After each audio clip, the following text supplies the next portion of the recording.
My name is Aisha and today I'm going to take social science for class 10 here. You remember I already started with your chapter 1 in history and that was the first session, right? We talked about the chapter 1 advent of Europeans to India. Okay, we talked about how they found a new route to India, new sea route. Who found the sea route? Vasco da Gama, remember? So let us continue the remaining part in the session 2. So in the previous session we talked about how they found the sea route, and after finding the sea route, how one by one they started to come in India. Okay, who started to come? The Europeans, and what different things each person did. So we first talked about Portuguese, who came first and left last. Remember that important point. Then we talked about the Dutch people, who were basically from Holland or Netherlands. Now we are going to talk about the most important people here, the English people, or people from Britain, the English people. So see here, on 31st December 1600, on 31st December 1600, this is an important date. What happened on this date? Queen Elizabeth, who was the Queen of England that time, Queen Elizabeth issued royal charter. So what is the meaning of royal charter here? According to this, charter means nothing but a written document or a written rule, okay, which is passed by the ruler. So here Queen Elizabeth passed it, the royal charter. This is royal, okay. In that it was written that the English people are going to rule the eastern countries for the next 15 years, for the next coming 15 years. That was written in the royal charter. What was written? That the English people are going to rule the eastern countries for the coming 15 years. Which are the eastern countries here? Eastern countries are India, Pakistan, Africa. All these countries will come under eastern countries. Okay, so amongst the eastern countries, the most important one that time was India. Why was India very important? Because we were rich in different things such as spices. Especially we had different variety of spices in India. That's why all the people of the world wanted to come and invest in India. Thus, after the passing of the royal charter by Queen Elizabeth, English people started coming to India through the sea route discovered by Vasco da Gama. So what happened next? They came to India, and that time the Mughal empires were ruling India. There was Mughal emperor rule going on, Mughal emperors. So this great Mughal emperor called Jahangir, I'm sure you learned about him in your previous classes. Jahangir was the great Mughal emperor who gave permission to the English people to set up their first factory in India. They set up their first factory in Surat. Surat is still a place in Gujarat, right? So in Surat, the British set up their first factory. What was the name of their factory? The English East India Company. The English East India Company was the name of the factory set up by the English in Surat. Why did they set up? Who gave them permission? Jahangir. Very, very important name there. The Mughal Emperor Jahangir gave permission to the English people to set up a factory in Surat. That is how everything started. Now they have a factory, now they have a base. Okay, that is how everything initiated. Now let's see what different things they started doing after setting up the factory. Few years later, English took complete control on Madras. Madras is a place in India. English took complete control on this place called Madras, and from this place they built a fort called St. George Fort. Okay, they took control from Madras and they built a fort called St. George Fort. This is built.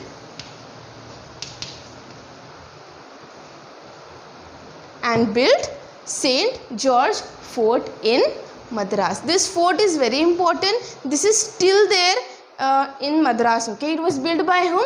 It was built by the English people. What is the name of this fort? St. George Fort. It was built by whom? By English people. Where? In Madras. Okay, they took control. English took in the sense what? Took control over it. For that you say took. They took Madras and they built St. George Fort there in Madras. Is that clear to you? That was one thing that they did. What was the other thing? Next was this English king, Charles II. Charles II, what did he do?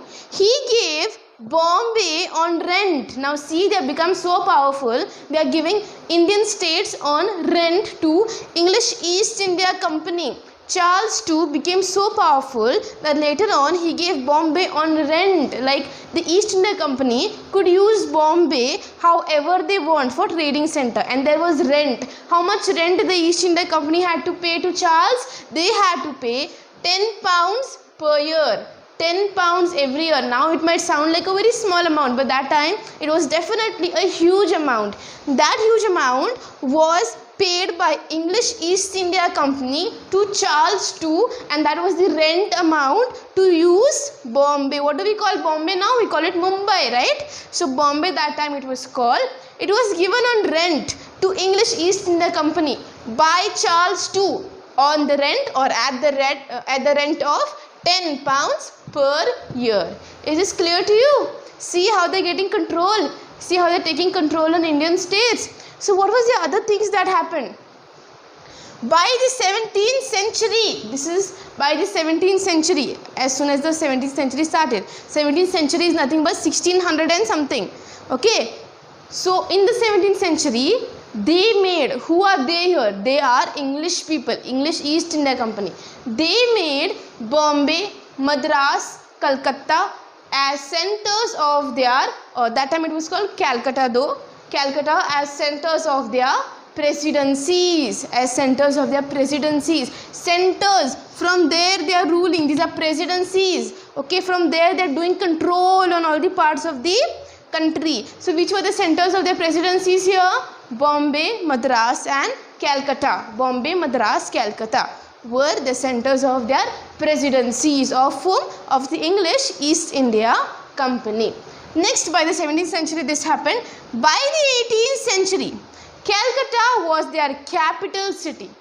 Slowly, one by one, things started happening. They became more and more powerful, and by 18th century came, Calcutta had become the capital city of the British government, or the British power was so much powerful that time that they had made Calcutta as their capital city. Also, they were using their powers in whichever way they want, okay. In the courts, in the civil courts, however they want, they used to use their powers because they had become so much powerful. See, it only started by putting up or setting up a factory in Surat, but see, later on, by the time you reach the 18th century, they make their capital, the capital city was Calcutta. So this is how they went on becoming more and more powerful. But here, for their competition, there came another country, okay, which was also equally powerful that time, okay, and these two countries were having total competition now. So the next country is French, okay. The French people came and they started controlling over India. Let us learn about them now. So these French people, they started their first factory in Surat as well, because now these people are in Surat, so Surat has become powerful. So now they also want to set a factory in a powerful place, okay. So both of them, these also came and set up their factory in Surat. So when did they come? In 1668. That's 68 years after the English people came.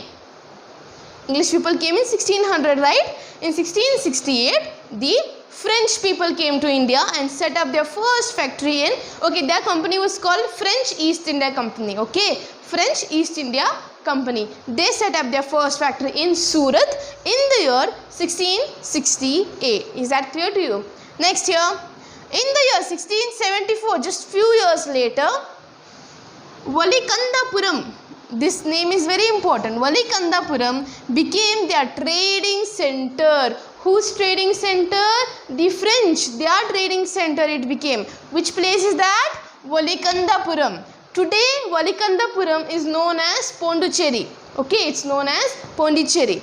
Valikandapuram it was initially called. That became the trading center of the French in the year 1674. Now see, they are also taking control on different places. They made Calcutta their capital city. They are making Pondicherry their capital city. See here, they are taking control on Indian cities. Next, later Dupleix. Dupleix is the name of a person. He was very powerful. He plays a very important role later on. Okay, so Dupleix arrived to India through the sea route. He was very important French person, and he later on became the Governor General of the French East India Company, or the French people. He became the Governor General of the French. Dupleix. Dupleix. Dupleix. He became the Governor General of the French. So see here, one by one things are happening. They're coming first, they're setting up a factory, then they're becoming so powerful that they're making the whole city as their own trading center. Now these French and the English were equally powerful. There was complete competition going on between these two, because of which there came different events. You can call them wars. Different wars between the English and the French. See, it's obviously, you know that two strong people cannot live in the same place. Two strong rulers cannot live in the same area. So that's why different wars started happening. Those wars are known as Carnatic Wars. We will learn about them now. Next here we learn about all the three Carnatic Wars. Okay, the first Carnatic War, the second Carnatic War, and then we learn about the third Carnatic Wars. So what are Carnatic Wars? Why they are called Carnatic Wars? Because they happened in this place called Carnatic. Carnatic was a place in the eastern side of Tamil Nadu. Okay, in Tamil Nadu, in the eastern part of Tamil Nadu, Carnatic was a place. So in this Carnatic place, wars happened between whom? Between the French and the English people. These wars took place between the French and the English people. All these three wars are very important in the history of India. When you talk about India's history, these three Carnatic Wars are very, very important. So pay attention to them. So in the first Carnatic War, what happened? I told you the Governor General of French was Dupleix. So Dupleix ordered the French military leader to do what? To invade Madras. So Dupleix ordered French military leader. Who was the French military leader? He was, see the pronunciation, La Bourdonnais. Bourdonnais, okay, La Bourdonnais was the French military leader. He was told by Dupleix. What did Dupleix tell him? This Dupleix, who was the Governor General, he told the La Bourdonnais, who was the French military leader, to go and attack Madras and to capture it. They only started the war. Who started the war? The French itself started the war, the Carnatic War. They told La Bourdonnais to go and invade. Invade meaning what? To go and attack on Madras and to invade Madras. So after invading, obviously they were so powerful that they captured Madras. They got control on Madras. So now in Madras, who were there? The English people were there in Madras. So not in Madras, but in the nearby place in Madras. Madras was already captured by whom? Madras was already captured by the French people. La Bourdonnais, the military leader, had captured Madras. Now that's why the British, they needed some help. They took help from Anwaruddin. Anwaruddin, who was the Nawab that time. He was the Nawab. The British took help from Anwaruddin. He was the Nawab of Hyderabad. They took help so that they will be able to fight back with this French people, and definitely Anwaruddin had helped British in a good way. But see what happened here later on. This person, you see this name here, La Bourdonnais, he was a very cruel person, you can say. He took money from the British people. He took bribe money from the British people and returned Madras to the British. He gave Madras back to the British people.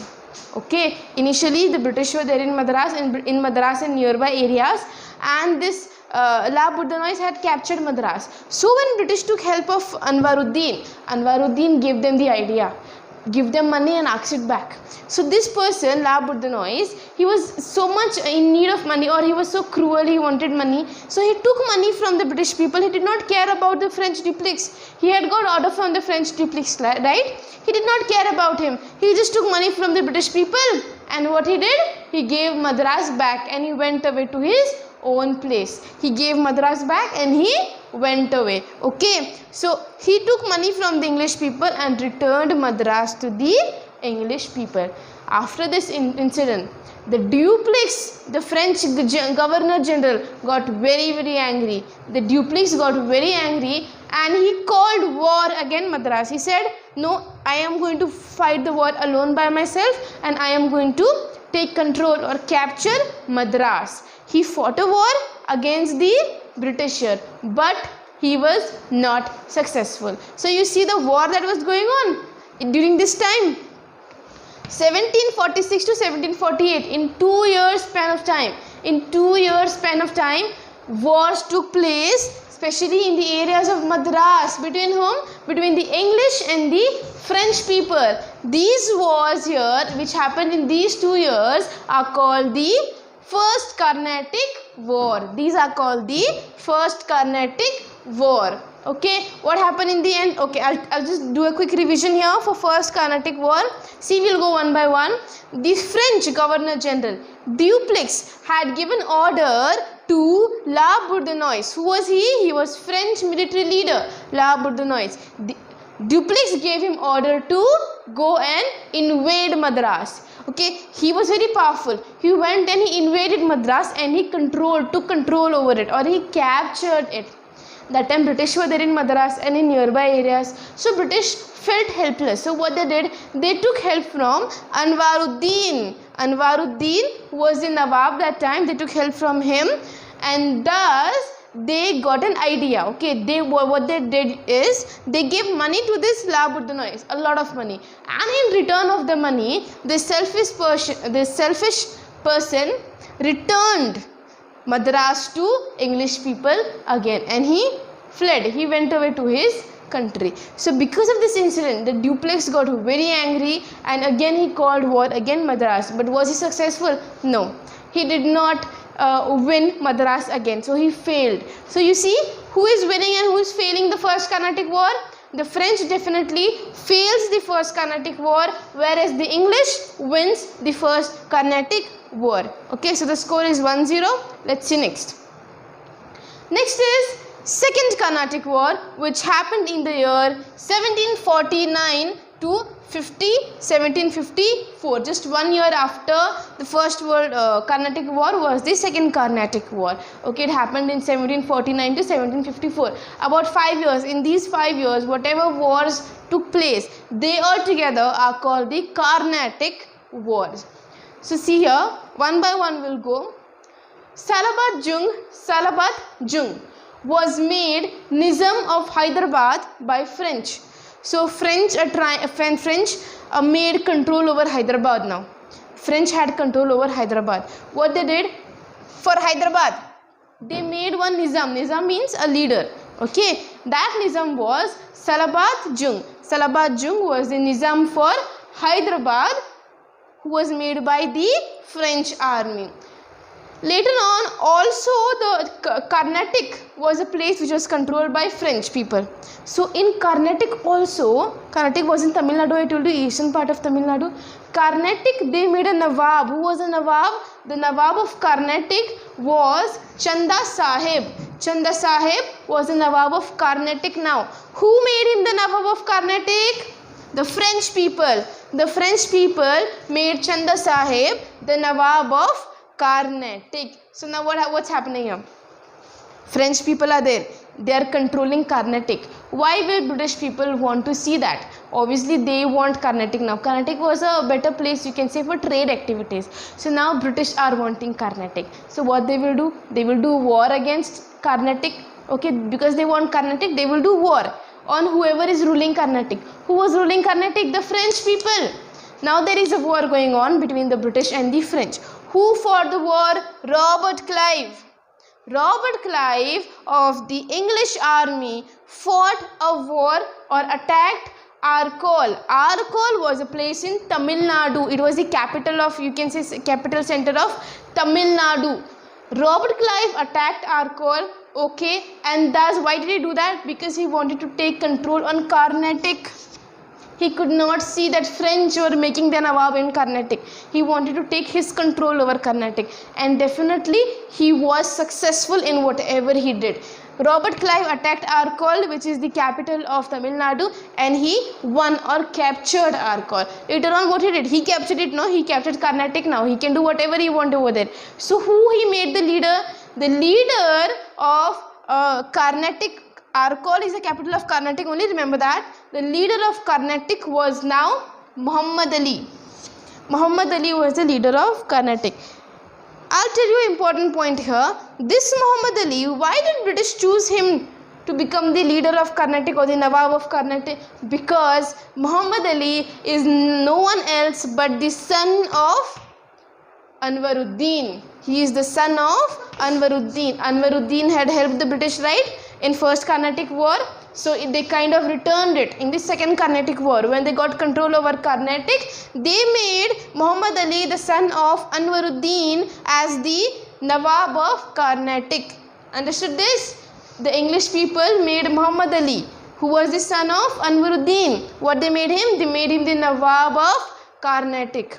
Is the second Carnatic war clear to you? Should I explain once again? Okay. So here initially French were having control on Hyderabad. Who was the Nizam of Hyderabad that time? Who they made the Nizam? It was Salabat Jung. Salabat Jung was now the Nizam of Hyderabad made by French. Also French had control on Carnatic. That time Chanda Sahib became the Nawab of Carnatic, and Robert Clive fought a war against Carnatic, attacked Arcole and easily defeated Chanda Sahib. Robert Clive defeated whom? Chanda Sahib here. This Robert Clive, who was from English army, he attacked Arcole, which was the capital of Carnatic, and he defeated Chanda Sahib, who was the Nawab of Carnatic. Now they have control over Carnatic. English have control over Carnatic. So English made their Nawab. Who was the Nawab of Carnatic now? Muhammad Ali. Muhammad Ali is the son of Anwaruddin. Anwaruddin had helped British in the first Carnatic war. So in second Carnatic war, Muhammad Ali became the Nawab of Carnatic. He was made the Nawab by English people. Is the second Carnatic war clear to you? Is the second Carnatic war clear to you? Next, let's come to the third Carnatic war. Third Carnatic war took place in 1756 to 1763. You can see just 2 years after second Carnatic war was the third Carnatic war. When did the third Carnatic war took place? 1756 to 1763. 1756 to 1763 was the third Carnatic war. So what happened in the third Carnatic war? Now pay attention. Now who is having control on Carnatic? The English people. We learned one by one how they got control over the Carnatic. Now there is this place near Carnatic called the Vandivash. So in Vandivash, there was a French leader called Count de Lely. Count de Lely. I know the names are weird to pronounce, but as they are, it's Count de Lely, the French person who tried to besiege Vandivash. Besiege means what? You're disturbing their territories. You're creating chaos over there, disturbing them. You're not allowing them to be in peace. Okay, doing war every now and then. Small fights, not complete war, small fights. So besiege, that was being done by this French person who was Count de Lely. Okay, where was he doing this besiege? On Vandivash. Vandivash is near Carnatic. He did this in the year 1760. Now Carnatic was under English people. Why will English people keep quiet if these French people are simply doing problems for them? Why will they keep quiet? So yeah, that thing happened. This English people did not keep quiet. Their leader, Sir Eyre Cote. Okay, Sir Eyre Cote, he defeated again the French army and again imprisoned this is the spelling here. He again imprisoned Bussy. Bussy was important French person, important French leader. Okay, so Sir Ayerkote, he did not tolerate this nuisance done by French. By whom? By Count de Lally.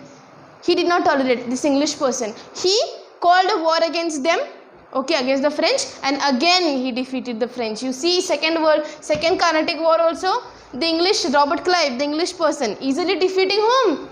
The French person. Again in First Carnatic War also, the English person is defeating French. English are winning, French are losing. Here also English are winning, French are losing. Same thing here also in Third Carnatic War, the English person are winning and the French are losing here. Okay, so Sir Ayerkote, he called war against the French and he easily defeated the French, and then he imprisoned Bussy. But the most important person who had started all this thing in this Third Carnatic War, that was Count de Lally. He ran away. He escaped from that place and he went and hid in Pondicherry.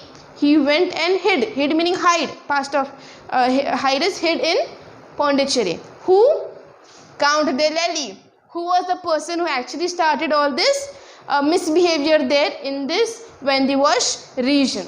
He went and hid in Pondicherry. But the British army now was so strong that this Sir Ayerkote, he went to Pondicherry, he attacked Pondicherry, and finally this Count de Lally had to surrender under this English army. See here, this Count de Lally, he first started the besiege, then he escaped and hid in Pondicherry, but Ayerkote went to Pondicherry, attacked Pondicherry and took control over Pondicherry. That's why this Lally had to surrender under Sir Ayerkote. Okay, so you see in all the three Carnatic Wars, if you see, the French are losing, the British are more powerful, the English people are more powerful, the French are losing. That's why after all these Carnatic Wars, the French did not have any control, like they were not so powerful like before. The English were only powerful. Also, there was a treaty called the Treaty of Paris. This is called a peace treaty. Treaty of Paris. Treaty means nothing but an agreement. The Treaty of Paris is a peace treaty. It was signed in the entire world. According to this peace treaty, if any country is losing a war, then some part should be given to the losing country also. They should not be in complete loss. Okay, some part should be given to the losing country. Complete loss they should not face. Understanding what I'm trying to say? Treaty of Paris was a peace treaty. According to that treaty, if two countries are fighting, this country lost the war, then at least some part or some amount or some territory the winning country has to give the losing country. So because of that Treaty of Paris here, the losing country, who was the losing country here? French. In the Third Carnatic War, the French got Pondicherry. They controlled Pondicherry. Now they got Pondicherry from English people. They did not fight and win it, no. Because of this peace treaty, they got it, like for free, you can say, by the English people. Okay, so that's how you see, because of the Carnatic Wars, initially there was competition between French and British, but now this competition was over and it was obvious that the British are more powerful than the French people. The later part we are going to learn in the next class. So go through whatever I have taught you. Remember all the important names in these, especially in the Carnatic Wars, their names. Please study by writing it down, otherwise you will not remember it. It is difficult to pronounce only. How will you write? Okay, please keep practicing so that you remember all these names properly. So thank you for watching, class.